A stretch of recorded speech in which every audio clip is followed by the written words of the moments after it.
Halo, selamat pagi teman-teman semuanya. Kembali lagi bersama saya Erwin Suara di podcast channel YouTube kesayangan kita Spill the Law. Nah, pagi ini kita kedatangan narasumber yang sangat luar biasa, Ibu Ika Kartika Sari SHMKN. Halo, selamat pagi Ibu. Selamat pagi, Mas Erbi Iya. dan semua.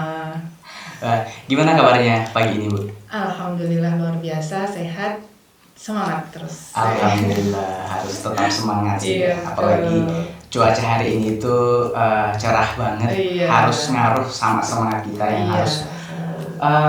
harus seperti matahari, harus terus bersinar seperti Iya. itu.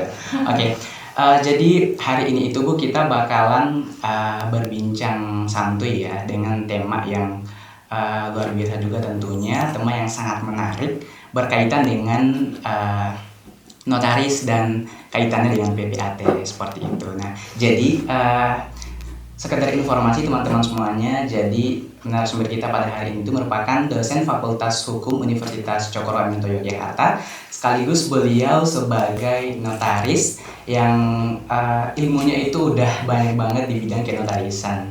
Nah, dan beliau itu sudah menekuni pekerjaan atau profesinya ini sekitar 3 tahun, yang pastinya kita pada hari ini bakalan sharing santuy tentang hubungan antara notaris dan PPAT. Oke, mungkin masuk pada pembahasan kita ya Bu ya, bahwa notaris itu kan erat kaitannya dengan PPAT dalam hal pembuatan akta tanah.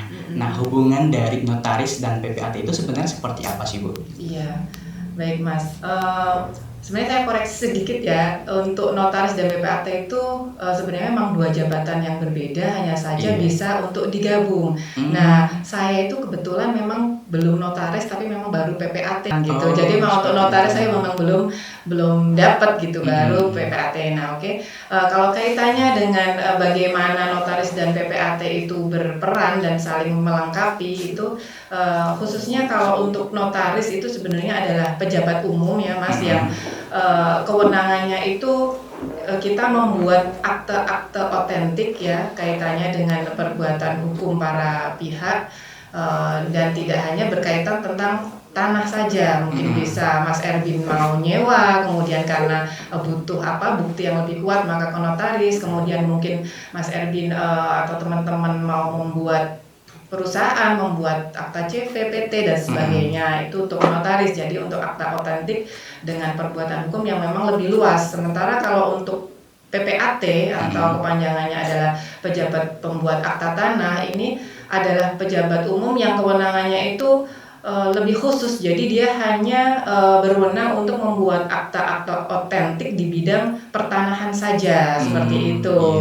Ya, dan untuk pengangkatannya pun kita berbeda. Untuk notaris itu adalah pengangkatan oleh Kementerian Hukum dan Hak Asasi Manusia, sementara untuk PPAT itu pengangkatannya adalah kewenangan dari Kantor Agraria Tata Ruang dan BPN, seperti itu. Seperti itu ya. Iya. Berarti dalam hal misalkan nih aku mau nerbitin sertifikat, itu step by stepnya gimana Bu? Apakah aku harus ke PPAT dulu atau ke notaris dulu atau seperti apa? Oh ya, baik. Kalau misalkan Mas Erwin, kalau yang berwenang menerbitin sertifikat memang BPN ya, tapi kalau memang Mas Erwin misalkan mau punya sertifikat misalkan dari beli tanah gitu ya, terus mau punya sertifikatnya.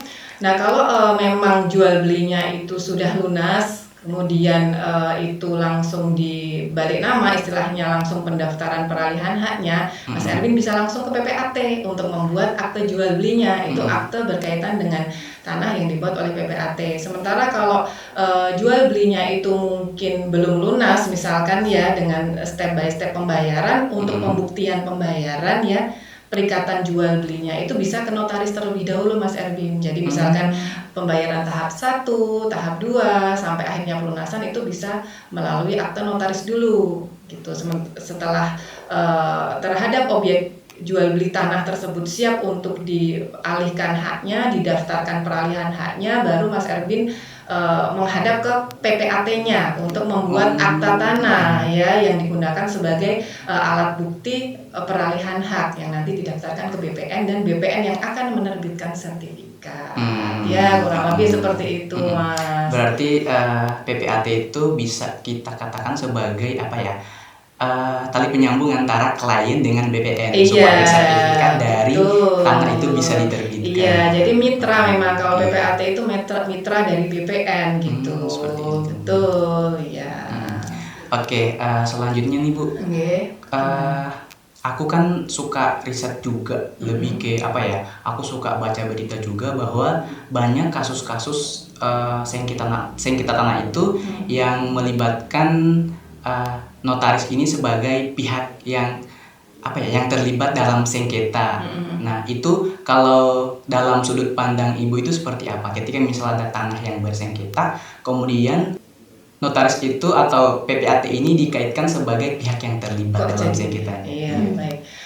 Jadi sebenarnya kalau peran notaris maupun PPAT di sini harusnya ya, kalau memang dari oknum notarisnya sendiri ini dia berjalan sesuai kode etiknya, sesuai dengan apa ya istilahnya SOP atau prosedur dia menjalani profesi, harusnya sih notaris itu tidak bisa menjadi pihak gitu dalam persengketaan.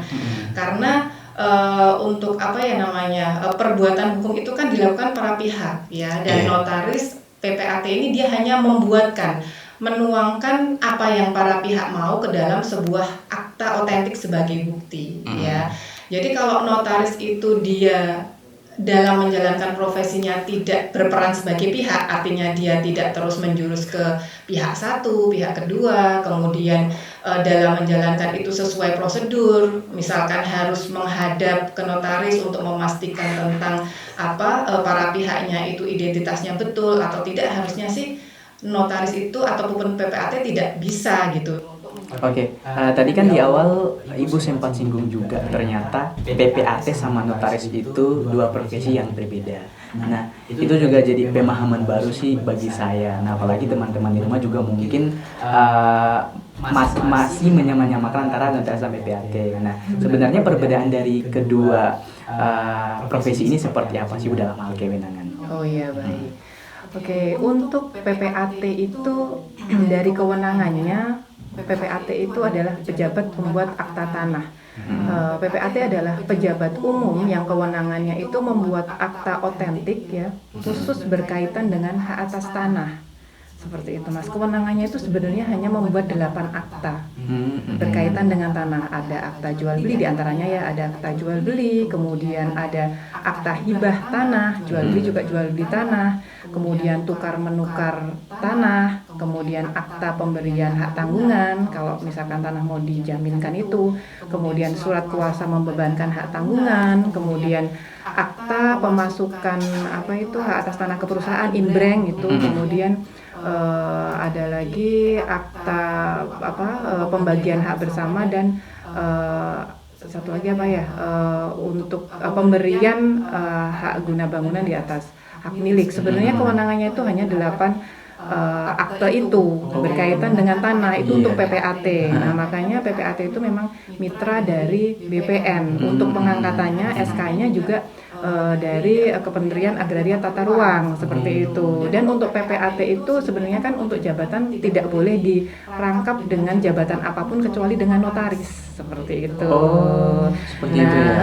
Sementara kalau notaris itu kewenangannya dia memang semacam lebih luas lah, dia adalah pejabat umum yang dia juga berwenang untuk membuat akta otentik terhadap hampir semua jenis perbuatan hukum yang dilakukan oleh para pihak ya, kecuali untuk beberapa hal tertentu yang mungkin oleh ketentuan undang-undang memang tidak diberikan kepada notaris seperti itu. Jadi seperti itu. Jadi kalau PPAT itu dia kewenangannya hanya berkaitan dengan akta otentik berkaitan dengan tanah, iya. Sementara kalau notaris dia memang lebih luas gitu. Kemudian untuk ruang lingkup atau wilayah kerjanya juga notaris itu tidak ada batasan gitu. Mas Erwin mau buat PT-nya itu berada di Jogja, kemudian Mas Erwin menghadapnya notaris di Sulawesi ya misalkan,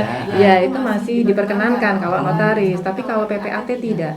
Misalkan Mas Erwin punya tanah, misalkan ini di kampus ya, kemudian sambil kuliah nyambi mau beli tanah gitu ya, itu di sini di kota Jogja gitu, berarti tidak bisa untuk PPAT-nya itu di luar kota Jogja, karena PPAT kewenangannya hanya untuk wilayah tanah sekabupaten atau kota seperti itu. Seperti itu. Iya. Itu berarti berdasarkan lokasi tanahnya ya? Iya, betul. Bukan domisili dari si pembuat ini, tapi dia Bukan. berdasarkan objeknya di mana. Iya, betul. Ya, kemudian kalau tempat kedudukan PPAT juga di kabupaten dan wilayah jabatannya hanya sebatas kabupaten saja gitu.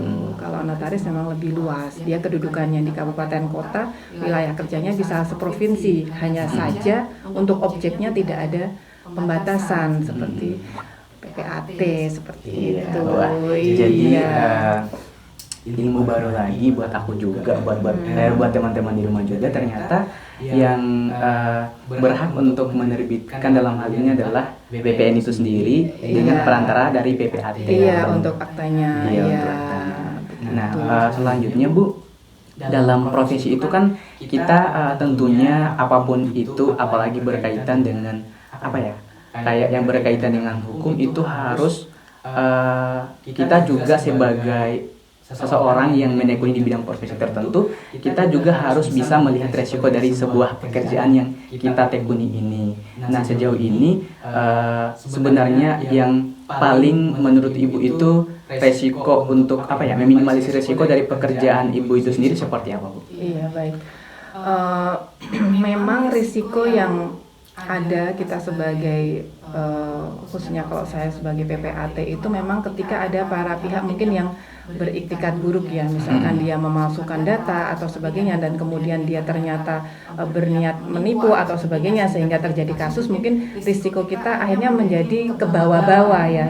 Mungkin nanti para pihak akhirnya bersengketa melaporkan kasus mereka, kita akhirnya turut terbawa untuk menjadi saksi. Iya, Seperti itu. betul. Nah, kalau untuk memitigasi resiko atau untuk meminimkan risiko agar kita tidak terkena dampak, ya kita berjalan sesuai kode etiknya saja gitu. Kan sebagai profesi, setiap profesi kan ada kode etik. Kemudian ada aturannya bagaimana kita harus menjalankan profesi, ya dijalankan saja itu. Ketika kita sebagai PPAT tidak boleh memihak salah satu pihak, misalkan tidak boleh kita terus fokus kepada satu pihak sehingga pihak lain merugi, contoh seperti itu ya kita hindari gitu.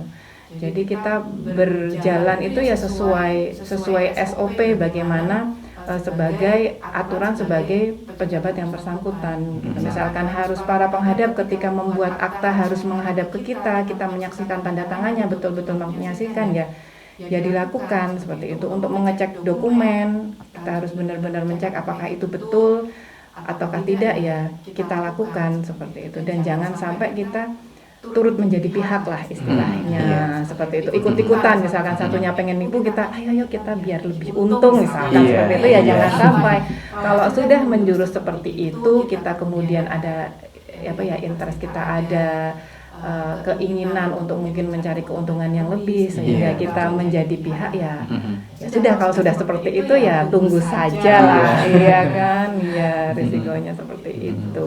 Itu juga sih yang tentunya dikhawatirkan sama siapapun itu, bahwa sekurang-kurangnya kita harus benar-benar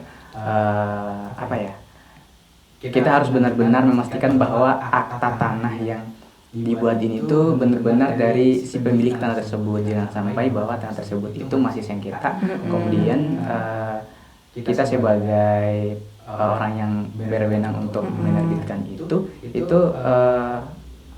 supaya punya kekuatan hukum akhirnya diterbitkan. Jadinya kan ada nanti potensi untuk terjadi sengketa.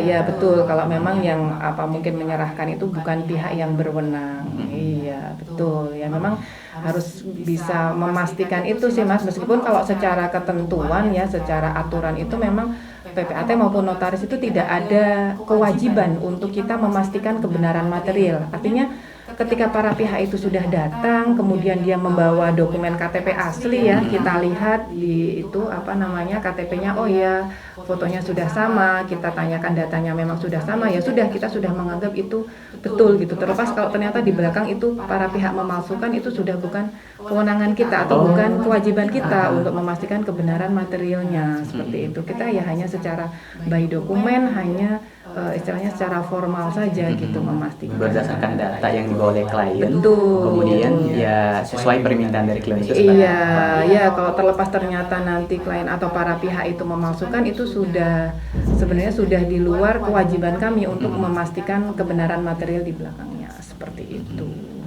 Oke, kemudian sekarang itu kan Bu, kita hidup di era modern ya, bahwa teknologi semakin canggih, kemudian kita juga dihadapkan sama perkembangan zaman yang begitu pesat. Nah, melihat kondisi seperti ini, peran dari Ibu dalam hal ini adalah sebagai PPAT itu dalam hal memastikan keabsahan dari sertifikat yang ingin diterbitkan itu seperti apa Bu, berkaitan dengan perkembangan zaman. Oh iya, baik. Ya memang kalau dulu sebelum adanya teknologi ya istilahnya itu memang pengecekan sertifikat kan masih secara manual ya, kita ambil sertifikatnya, kemudian kita kasih pengantar, nanti oleh BPN akan dicek fisiknya. Nah, dalam perkembangannya saat ini memang sudah bisa secara aplikasi atau kita ada akun ya yang khusus untuk PPAT dari BPN itu untuk mencek keabsahan sertifikat. Jadi nanti cukup sertifikat itu kita upload kita scan gitu sertifikat asli, kemudian nanti ada semacam akun dan webnya gitu ya untuk pengecekan, dan nanti oleh BPN juga akan dicek hanya by data elektronik. Memang sekarang dimungkinkan untuk seperti itu Mas. Jadi memang saat ini dengan perkembangan zaman ya, perkembangan teknologi memang dimungkinkan untuk pengecekan sekarang secara elektronik seperti itu. Oke, terus selanjutnya Bu, dalam hal waktu yang diperlukan untuk satu sertifikat terbit itu perlu berapa hari? Apakah ada jeda waktu sebulan, seminggu atau berapa? Oh, baik, mungkin kalau soal waktu sampai selesai mungkin bukan kapasitas saya ya, karena itu kan istilahnya untuk proses kan nanti BPN nanti meskipun saya ada biasanya selesai, cuman kayaknya kok bukan kapasitas saya seperti itu. Hanya saja memang tidak langsung jadi, memang butuh waktu. Beda dengan kalau misal Mas Erbin mau buat akte akte misalkan perikatan jual beli atau sewa menyewa ke notaris, itu kan menghadap, kita buat bisa langsung dibawa gitu ya. Iya, tapi kalau untuk produk PPAT yang mana itu nanti sampai menjadi istilahnya sertifikat itu selesai pendaftarannya, peralihan haknya, itu memang butuh waktu seperti itu. Berarti itu tergantung dari pihak BPN-nya itu sendiri. Iya, jadi banyak syarat memang Mas kalau untuk akte yang berkaitan dengan tanah itu sampai akhirnya selesai pendaftaran peralihan haknya, itu memang banyak syarat tambahan seperti ada pajak yang harus dibayar, kemudian terhadap pajak itu harus divalidasi, kemudian tadi ada pengecekan sertifikat dan sebagainya. Memang step-stepnya lebih banyak gitu kalau sampai menjadi selesai produk sertifikat jadi gitu. Tapi kalau hanya kita sampai ke akte saja, aktenya kita itu juga tetap butuh waktu sih, karena harus ada beberapa pajak yang harus dipenuhi seperti itu. Berarti buat teman-teman di rumah yang pengen buat sertifikat tanah memang perlu bersabar ya, karena memang prosesnya sangat panjang, apalagi dari pihak BPN juga sendiri itu belum bisa memastikan bahwa aktenya itu akan terbit dalam beberapa hari. Memang harus bersabar sih, karena kan ini berkaitan dengan kekuatan hukum. Iya, dan mungkin untuk amannya juga ya, jadi harus dipastikan, mungkin harus dikoreksi dan sebagainya. Oke.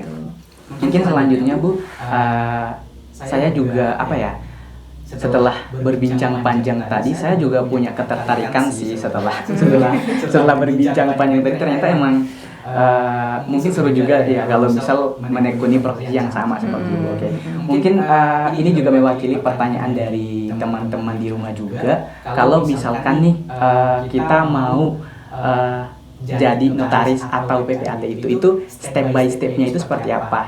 Dari mulai menjadi mahasiswa itu harus belajar dari mana dulu, kemudian nanti setelah lulus itu seperti apa? Itu gimana Bu? Oh iya, baik. Ya memang profesi notaris atau PPAT itu sebagai salah satu profesi yang bisa ditekuni oleh lulusan sarjana hukum ya Mas, termasuk Mas Erbin mungkin insya Allah besok bisa jadi notaris ya Mas ya. Iya. Amin. Bapak tinggalnya sana ya. Untuk menjadi notaris maupun PPAT itu yang pertama memang harus lulusan sarjana hukum ya, dan yang kedua itu adalah jenjang pendidikan magister kenotariatan, Mas. Ya, jadi untuk notaris juga harus magister kenotariatan MKN, dan untuk PPAT, kalau PPAT itu bisa MKN, bisa juga dengan pendidikan khusus yang diselenggarakan oleh dinas terkait untuk pendidikan khusus PPAT. Nah, setelah selesai 2 tahap pendidikan itu nanti ada magang, Mas. Magang 2 tahun ya untuk notaris. Oh, ya, harus magang juga. Iya, harus magang, karena kan untuk mungkin ya untuk melatih juga ya, berkaitan tidak cukup hanya untuk di bangku bangku perkuliahan misalnya. Jadi harus praktek juga dengan magang. Magang kalau untuk notaris itu 2 tahun ya. 2 tahun. Iya, di notaris 2 tahun itu terhitung dari sejak lulus strata 2-nya ya. Setelah lulus magister kenotariatan itu 2 tahun dari itu dihitungnya. Ya, kemudian nanti mungkin ada ujian-ujian tertentu baru bisa pengangkatan. Mengikuti kode etik dulu ya, lulus ujian kode etik, nanti baru pengangkatan oleh Kumham ya, dengan wilayah yang dipilih nanti, misalkan Mas Erwin di Sulawesi dan sebagainya kayak gitu. Kemudian kalau PPAT itu magangnya hanya 1 tahun sih, lebih singkat sih ininya. Iya, lebih singkat waktu magangnya ya. Gitu. Nah, kalau untuk PPAT setelah magang itu 1 tahun, nanti juga ada ujian baru lulus pengangkatan. Oke, wah. Cepet kan Mas Edwin? Ya, Lumayan sih. Jadi berarti aku masih perlu beberapa tahun lagi. Iya.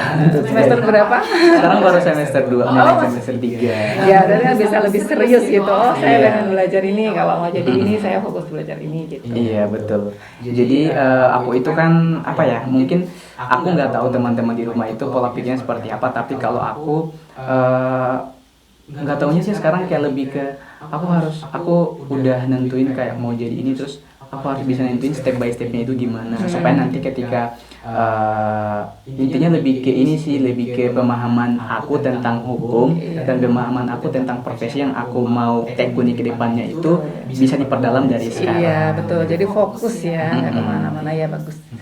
Iya. Dan mungkin itu juga bisa jadi trik dan tips juga buat teman-teman semua. Jadi teman-teman semua, apalagi teman-teman mahasiswa baru yang baru mau masuk tahun ini, itu benar-benar teman-teman udah mulai prepare dari sekarang. Rencananya teman-teman ke depan itu seperti apa supaya teman-teman semua itu bisa belajar lebih banyak dan bisa memanfaatkan waktu dari teman-teman itu bisa dimaksimalkan seperti itu. Oke teman-teman semuanya, itulah podcast kita pada pagi hari ini, dan tadi aku juga belajar banyak hal tentang materi kita pada pagi hari ini, dan teman-teman semua juga saya yakin pasti belajar banyak hal. Dan tentunya tiap hari dan tiap kesempatan di podcast kami Spill the Law, kita bakalan selalu menghadirkan narasumber-narasumber yang sangat luar biasa dan sangat kompeten di bidangnya masing-masing. Terus pantau channel kami di akun YouTube Spill the Law. Terima kasih, saya Erwin Suara pamit undur diri. Assalamualaikum warahmatullahi wabarakatuh.